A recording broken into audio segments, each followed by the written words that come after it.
कृपा जागृत आहे। आपण सर्व मिळून एकतेने प्रणाम करू। भगवान बाबा हनुमान जी को प्रणाम। महान त्यागी बाबा जुगदेव जी को प्रणाम। परमात्मा एक। भगवत प्राप्ति करिता निष्काम कर्मयोग साधण्याकरता परमपूज्य परमात्मा एक सेवक मंडळ वर्धमान नगर नागपूरच्या वतीने बाबांच्या आदेशाप्रमाणे आज मौजा पेंढरी या ठिकाणी दोन सेवकांच्या निवासस्थानी सार्वेजी उकेजी यांच्या निवासस्थानी मासिक 90 हवन कार्य पार पडले आणि त्या हवन कार्याच्या निमित्तानं भगवत कार्याची चर्चा बैठक या ठिकाणी सुरू आहे। या चर्चा बैठकीमध्ये भगवान बाबा हनुमानजी उपस्थित आहेत, यांना माझा प्रणाम। मानव धर्माचे संस्थापक आपण सर्व सेवकांचे सद्गुरू महान त्यागी बाबा जुमदेवजी उपस्थित आहेत, यांना माझा प्रणाम। महान त्यागी बाबा जुमदेवजी यांना त्यांच्या सुखदुःखात भगवत कार्यात सहकार्य करणाऱ्या मातोश्री वाराणसी या बैठकीमध्ये उपस्थित आहेत, आईंना माझा प्रणाम। त्याचप्रमाणे आजच्या या भगवत कार्याच्या बैठकीचे अध्यक्ष सन्माननीय जनार्दनजी गगणे साहेब मार्गदर्शक पोरा साहेबांना माझा नमस्कार। मंचकावर प्रामुख्याने उपस्थित आदरणीय लक्ष्मणजी लांजेवार साहेब मार्गदर्शक कणेरी साहेबांना माझा नमस्कार। ज्यांच्या मार्गदर्शनात हे हवन कार्य भगवत कार्य होत आहे सन्माननीय बाळकृष्णजी भोंडे साहेब मार्गदर्शक पेंढरी यांना माझा नमस्कार। परमपूज्य परमात्मा एक सेवक मंडळ अंतर्गत शाखा साखोलीचे संचालक सन्माननीय मोहनजी डोंगरे साहेब यांना माझा नमस्कार। त्याचप्रमाणे मंडळाच्या अंतर्गत शाखा भंडाराचे संचालक सन्माननीय राजूभाऊ सार्वे साहेबांना माझा नमस्कार। मंचकावर प्रामुख्याने उपस्थित सर्व आदरणीय मान्यवर मंडळी, या बैठकीचे संचालक आणि पुढे उपस्थित सर्व सेवक सेविका बालगोपाल, आपण सर्वांना माझा आदरपूर्वक नमस्कार। या महाराष्ट्राच्या पावनभूमीवर इसवी सन 1921 साली नागपूर नगरीमध्ये महान त्यागी बाबा जुमदेवजी यांचा जन्म झाला आणि खऱ्या अर्थानं आपण सर्वांचे जीवन धन्य झाले।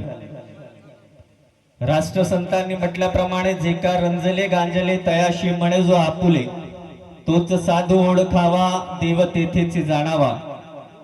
मंडळाचे माजी उपाध्यक्ष मनोहरजी देशमुख साहेब नेहमी हे वाक्य आपल्या मार्गदर्शनात सांगायचे, कारण या मार्गामध्ये येण्याच्या आधी प्रत्येक कुटुंब हा दुःखी होता। विविध प्रकारच्या आजाराने त्रासलेले आपण लोक, जेव्हा आपल्याला कुठेही थारा मिळालेला नाही तेव्हा आपण या मार्गामध्ये प्रवेश केला आणि आपल्या कुटुंबातील सर्व प्रकारचे दुःख दूर झाले। आणि म्हणून ते वाक्य या मार्गामध्ये खूप लागू होतं, जे का रंजले गांजले म्हणजे आपल्यातील अनेक लोक दुःखाने पीडित होते।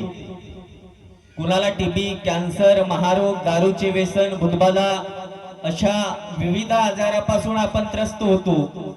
आपल्याला अनेक साधूंनी, अनेक जाणत्यांनी आपली लुबाडणूक केली, फसवणूक केली, परंतु आपल्याला जवळ कुणी घेतलं नाही। अशा परिस्थितीमध्ये महान त्यागी बाबा जुमदेवजी यांनी ही जी दैवी शक्ती प्राप्त केली, या मार्गाची माहिती आपल्याला कुणाच्या तरी माध्यमातून मिळाली आणि आपण या मार्गामध्ये प्रवेश करून आपले सर्व प्रकारचे दुःख दूर केले। महान त्यागी बाबा जुमदेवजी यांनी आपल्याला सर्वांना 4 तत्व, 3 शब्द, 5 नियम आणि नियमावलीच्या माध्यमातून समान पद्धतीने शिकवण दिली आहे। जो माणूस या मार्गाच्या त्या शिकवणीप्रमाणे वागतो त्याच्यावरील सर्व प्रकारचे आलेले दुःख दूर होतात। याचे विविध अनुभव या चर्चा बैठकीमध्ये आतापर्यंत सांगितलेले आहेत आणि प्रत्येक कुटुंबाने त्याच पद्धतीने वागायला पाहिजे। प्रत्येक वेळी भगवत कार्याच्या चर्चा बैठकीविषयी प्रत्येक मार्गदर्शक सेवक सांगत असतात की प्रत्येकाने चर्चा बैठकीला गेले पाहिजे, प्रत्येकाने भगवत कार्याचा लाभ घेतले पाहिजे। परंतु आमच्यासारख्या सेवकांना सवय आहे इकडून ऐकणे आणि तिकडून सोडणे। हे मार्गदर्शक म्हणजे आपल्याला चांगला मार्ग दाखवण्याचा काम करतात। यांच्या मार्गदर्शनाच्या माध्यमातून आपल्यावरील दुःख दूर झाले. आपण नियमांचे पालन केले, परंतु मार्गदर्शकांनी आपल्याला चांगला रस्ता दाखवला नसता किंवा चांगला मार्ग दाखवला नसता तर आपल्यावरील दुःख कधीही दूर होऊ शकले नसते. आणि म्हणून आपल्या मार्गामध्ये या मार्गदर्शकांना खूप महत्व आहे. आणि तेच आपल्याला नेहमी सांगतात की प्रत्येक कुटुंबातील सदस्यांनी भगवत कार्याच्या चर्चा बैठकीचा लाभ घेतला पाहिजे. आपल्या मुलांना चांगली वळण आपल्यापासून लागली पाहिजे. या ठिकाणी त्या गाढवे काकूंनी आपल्या मार्गदर्शनाच्या माध्यमातून आपला मुलाचा अनुभव सांगितला की लहान वयापासून जर मुलांना चांगली भगवत कार्याची गोडी लागली तर भविष्यात त्यांच्यामध्ये चांगल्या प्रकारची सुधारणा होऊ शकते. आपण खूप मोठे पैसे लावून आपल्या मुलांना शिकवतो, घडवण्याचा प्रयत्न करतो, परंतु बाहेर जाऊन मुलगा काय करतो हे आपण कधी बघत नाही. सुरुवातीपासून एखाद्या मुलाला चांगल्या भगवत कार्याची आवड जर लागली तर तो भविष्यात कुठेही कमी पडत नाही. नाहीतर आपल्या मार्गात अशीही मुलं आहेत की खूप पैसा लावून शिकले, त्यांच्याकडे डिग्र्या आहेत, पण आताही खाली आहेत. त्यांना नोकरी मिळत नाही, नोकरीसाठी अनेक प्रयत्न करतात, पण त्यांना नोकरी मिळत नाही.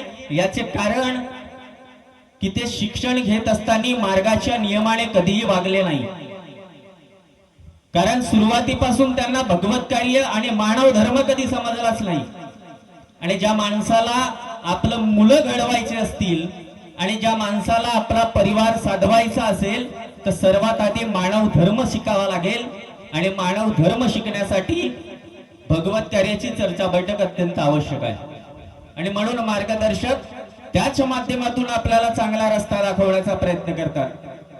आणि ते ऐकून आपण आपल्या परिवारात जीवनात आत्मसात करा. प्रत्येकाला आपल्या दुःखाची जाणीव असली पाहिजे की मी या मार्गामध्ये होतो कसा आणि आता आहे कसा. तर माझ्यामध्ये परिवर्तन करणे हे माझं काम आहे, माझं कर्तव्य आहे.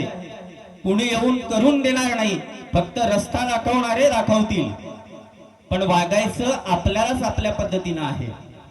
त्यागाच्या कार्याच्या विषयी या ठिकाणी साहेबांनी अनुभव सांगितला.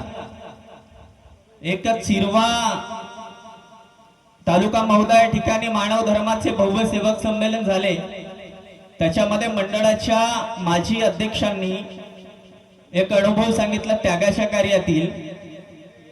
आपण मार्गदर्शक सेवकांना सांगता 2-4 वर्ष झाल्यानंतर त्यागाचे कार्य करा आणि सेवक तयारही होतात. काही सेवक तयारच होत नाही. कोणाचा घराचा कामच बाकी राहते, तो 10 वर्ष होईल तरी घराचा कामच होत नाही. म्हणजे वेगवेगळ्या पद्धतीचे कारण सांगतात. कुणी आर्थिक परिस्थिती कमजोर असते. एका सेवकाचे त्यागाचे कार्य पूर्ण झाले आणि तो फोटो आणायला भवनामध्ये गेला. गेल्याच्या नंतर सगळी क्रिया त्याने पूर्ण केली आणि मंडळाच्या कर्मचाऱ्यांनी त्याला हिशोब सांगितला की एवढे पैसे तुला आता द्यावं लागेल. तेव्हा त्याच्याकडे पैसेच नाहीये काही. तर मार्गदर्शकाने सांगितलं की नाही सांगितलं माहिती नाही. त्याने आपल्या मित्राला ऑनलाईन पैसे मागवले आणि ऑनलाईन पैसे ते भवनामध्ये घेत नाही. त्याने कुठून तरी जुगाड करून उसने पैसे मागून ती फोटो घेतली, प्रतिमा घेतली. प्रतिमा घेऊन बसमध्ये बसला आणि गावी आपल्या जात होता. त्या बसमध्ये जाता जाता त्याच्या सगळ्या फोटो फुटल्या. आपोआपच कोणाचा धक्का नाही लागला, कोणाचा काही नाही. थैल्यामध्ये मस्त पॅकिंग करून फोटो भिडतात भवनातून. त्याच्या फोटो फुटल्यानंतर तो पुढच्या स्टॉपवर उतरला आणि परत नागपूरला आला. व्यवस्थापक आपले जगनाडे साहेब बसले होते. साहेब म्हणे माझ्या फोटोच फुटल्या. अशा कशा फुटल्या? आजपर्यंत सेवकांनी फोटो नेले, आपण कोणाच्या अशा पद्धतीची तक्रार आली नाही. डॅमेजचा प्रकार कधी होत नाही, एखाद्या ठिकाणी होऊ शकतो, पण सगळे फोटो कशा फुटतील? तेव्हा जगनाडे साहेबांनी, आमच्या मंडळाचे व्यवस्थापक साहेबांनी त्याला विचारलं, तू काय चूक केली? त्यागाचे कार्य व्यवस्थित पूर्ण केले का? हो साहेब म्हणे, पण एक गोष्ट आता केली म्हणे मी, की फोटोसाठी उसने पैसे घेतले त्याची चूक त्याच्या लक्षात आली, त्याला माफी मागायला लावलं आणि त्याला पुन्हा नव्याने फोटो देऊन हवनासाठी पाठवलं. तर असे बरेच लोक आपल्या जीवनामध्ये करत आहेत. त्यागाचे कार्य पूर्ण झाल्यानंतर पैसे नसल्यावर उसने पैसे मागून प्रतिमा आणतात किंवा हवन करतात. आणि बरेच लोक आपली दाखवण्यासाठी मोठा कार्यक्रम करतात. सांगण्याचा उद्देश असा की हा मार्ग आपली जशी परिस्थिती आहे त्याच परिस्थितीमध्ये आपल्याला आपले कर्म करायचे आहेत. आपली काहीतरी मोठेपणा दाखवून, आपल्याला कर्ज करून मोठेपणा दाखवायचा नाही. आणि म्हणून महान त्यागी बाबा जुमदेवजी यांनी आपल्याला दारू, टानिक, सट्टा, जुवा, लॅटरी, पटाची ओढ 3ऱ्या नियमामध्ये दिल्याप्रमाणे, कारण त्यापासून आपली दारिद्र्य खालावत होती, आपली आर्थिक परिस्थिती खालावत होती आणि ती उंचावण्यासाठी आपल्या सर्व प्रकारचे व्यसन आधी बंद करायला लावले. आणि म्हणून अशा पद्धतीच्या चुका सेवकांनी करू नका, जेणेकरून आपल्यावर दुःख येतील. अनेक उदाहरण या मार्गामध्ये आहेत. आणि म्हणून बाबांनी दिलेल्या तत्वशब्द नियमाप्रमाणे वागण्याचा आपल्या जीवनामध्ये प्रयत्न करा. आताच तुम्हाला जागे व्हायचं आहे. कारण महान त्यागी बाबा जुमदेवजी यांनी 34व्या प्रकट दिनाच्या निमित्तानं म्हटलं आहे, सत्य ही परमेश्वर है और परमेश्वर ही सत्य है. पृथ्वी तल पर मानव यही एकमात्र प्राणी है जो इस श्रेय को समझ सकता है. इसलिए मानवता के नाम पर बाबा का यही संदेश है कि हे मानव, तू जाग जा, आगे तूफान आने वाला है. जो जागेगा सो पाएगा, जो सोएगा वो खोएगा. सत्य, मर्यादा, प्रेम को अपनाने वाला सेवक ही भगवान को पाएगा. आणि म्हणून अशा कार्यक्रमाच्या माध्यमातून आपण जागण्याचा प्रयत्न करा. या ठिकाणी बोलणारा प्रत्येक वक्ता हा आपल्याला जागवण्यासाठी बोलतो, मानव धर्म पुढे नेण्यासाठी बोलतो आणि ती जबाबदारी आपल्यावर आहे. म्हणून आपण बाबांच्या तत्व, शब्द, नियमाचे पालन करून आपल्यामध्ये परिवर्तन करण्याचा प्रयत्न करा. ही विनंती, अपेक्षा आपण सर्वांकडून करतो आणि माझ्या शब्दाला, माझ्या वाणीला याच ठिकाणी विराम देतो. धन्यवाद.